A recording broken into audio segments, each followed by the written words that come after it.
अच्छा, वीक 1 के अंदर हम एक सिंपल कैलकुलेटर बना रहे थे, तो हम लॉजिकली इफ़ एल्स की मदद से ना एक कैलकुलेटर बनाएंगे और ऑपरेटर की हेल्प से हम इनके कैलकुलेशन परफॉर्म करवाएंगे कि किस तरह से ये कैलकुलेट करता है पाइथन के अंदर एक सिंपल कैलकुलेटर।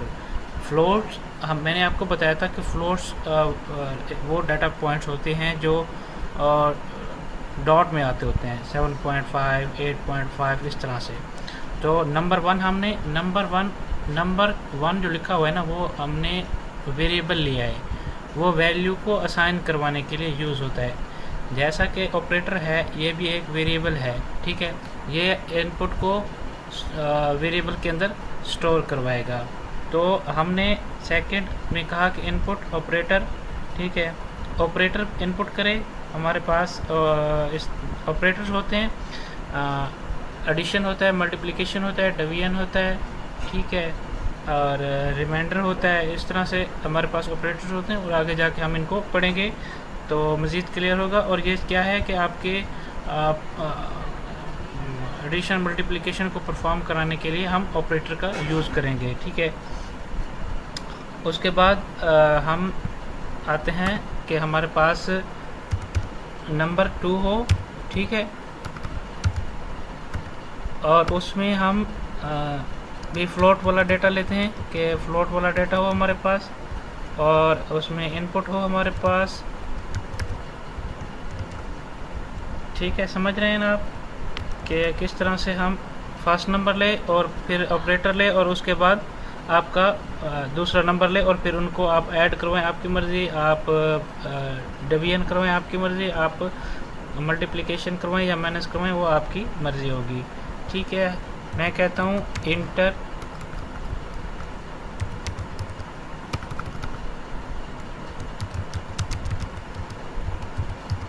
सेकंड नंबर, ठीक है, और मैं नीचे आ जाता हूँ। अब मैं इसके इफ़ एल्स की हेल्प से मैं लॉजिक बनाऊंगा कि अगर ये हो तो ये करे और अगर ये ना हो तो ये करे।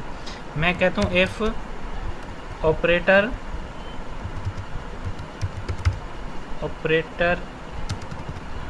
इज़ इक्वल टू, हमारे पास एडिशन का हो तो क्या करें, हमारे पास रिज़ल्ट में इन दोनों को ऐड करना चाहिए, ठीक है। आप इसकी लॉजिक को समझें। नंबर 1 और प्लस नंबर 2 ये कहाँ से हैं, ये वाला है, ये वेरिएबल्स हमने ये जो यूज़र इनपुट कराएगा फर्स्ट नंबर और नंबर 2 जो यूज़र इनपुट कराएगा सेकंड नंबर, ठीक है। और अगर ऑपरेटर आप इंटर करते हैं प्लस, तो इस तरह से इसको अपना एडिशन परफॉर्म करनी चाहिए, ठीक है। उसके बाद हम कहते हैं एल्फ, हम देखेंगे अगर इसमें कोई इंडेंटेशन का एरर आया तो फिर उसको सॉल्व करेंगे। एल्फ, हम कहते हैं elif operator is equal to, अगर माइनस है तो क्या करें, ठीक है। अगर माइनस है तो आपका रिज़ल्ट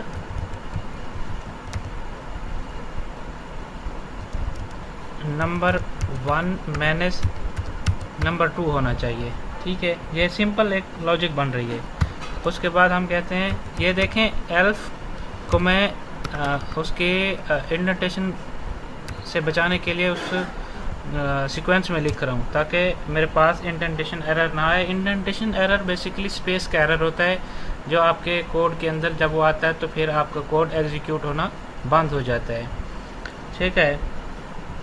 उसके बाद हम कहते हैं कि अगर ऑपरेटर हमारा ऑपरेटर यही होते हैं addition multiplication division, operator is equal to आपका है अगर मल्टीप्लिकेशन तो इसको क्या करना चाहिए, रिज़ल्ट में result is equal to number 1 multiply by number 2। ठीक है, नंबर 1 को नंबर 2 से मल्टीप्लाई कराना चाहिए। और उसके बाद हम और लॉजिक लिखते हैं, elif operator is equal to, हमारे पास अगर है डिवीजन, तो इसको क्या करना चाहिए, इफ कंडीशन देखिएगा, नंबर 2 हमारे पास नॉट इक्वल टू बराबर है 0 के, तो रिज़ल्ट में इसको नंबर 1 डिवाइड बाय नंबर 2 होना चाहिए। ठीक है, एल्स कंडीशन में चले जाएंगे हम, और एल्स में जाने के बाद हम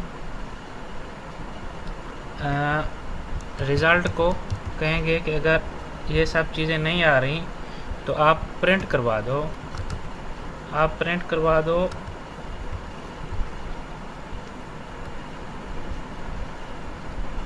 कि एरर आया है, error and division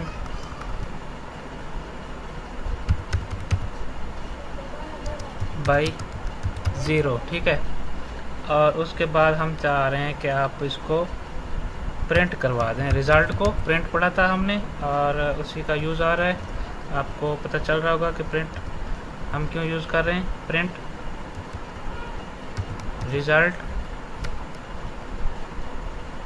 result और उसके बाद हम करते हैं इसका रिज़ल्ट का वेरिएबल यूज़,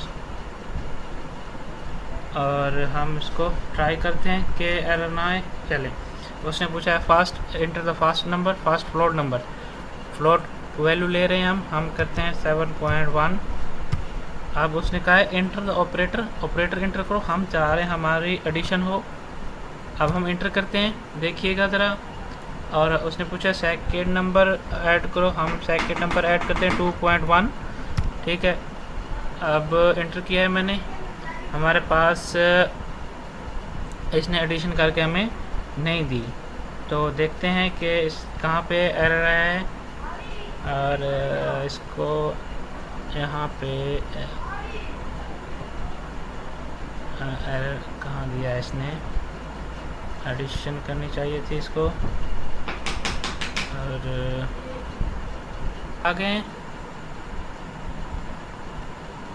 जी हाँ। अच्छा, वो एरर ये आ रहा था कि ये प्रिंट, एक मिनट में रिकॉर्डिंग को इसको चला लूँ।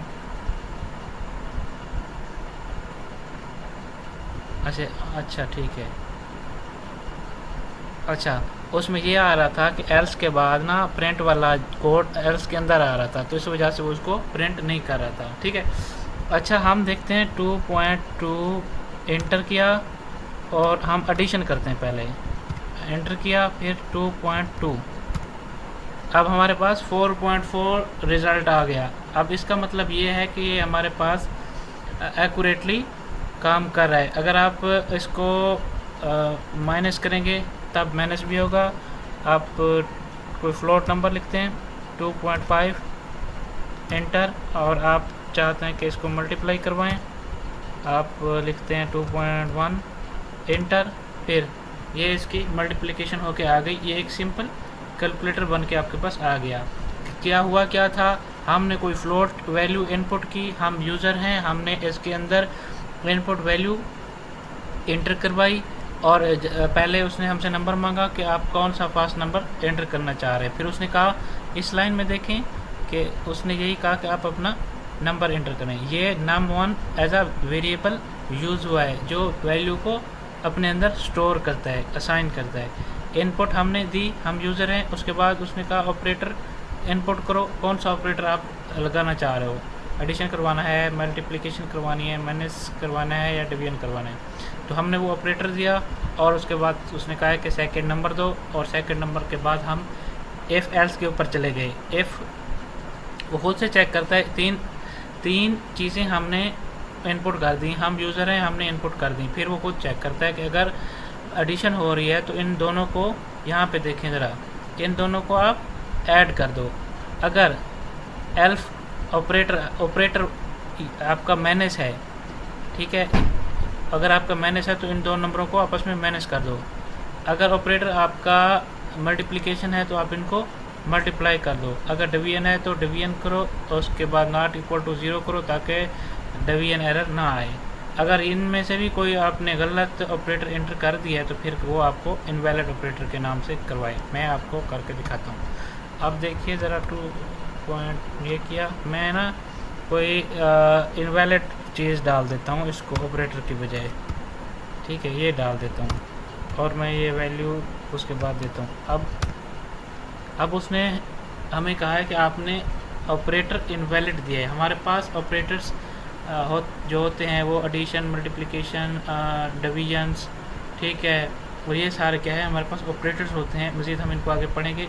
तो इस तरह से आप एक सिंपल लॉजिकली कैलकुलेटर बना सकते हैं, ठीक है। उसके बाद हमारे पास